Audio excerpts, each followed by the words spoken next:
যখন অসুস্থ মানুষকে দেখতে যায় ৭০,০০০ ফেরেশতা রিক্রুট হয়ে গেল। ওরা খাতা কলমে লেখা শুরু করে ফেলছে। সকাল থেকে সন্ধ্যা পর্যন্ত তার নামে আমল নামায় খালি ভালো নেকি লিখতে থাকে। সকালবেলা একজনকে দেখছে অসুস্থ লোককে।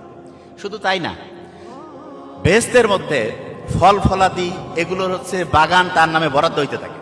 আবার সন্ধ্যায় একজন দেখছে ৭০,০০০ ফেরেশতা বসে পড়ছে, তার আমল নামায় খালি ভালো ভালো নেকি লিখতেছে।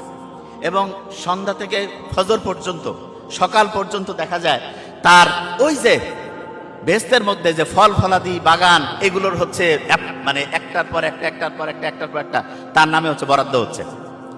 তার মানে তিরমিজি শরীফের হাদিস প্রমাণ করছে, আমরা জাস্ট নিয়াতটা যদি পরিষ্কার করি, আমরা তো জীবনের যে জীবিকা সেটা তো এখান থেকে পাবোই। তার সাথে যেটা সবচেয়ে গুরুত্বপূর্ণ, ফেরেশতারা রিক্রুট হয়ে গেল, আপনার নামে আমলনামায় লেখা শুরু হয়ে যাচ্ছে।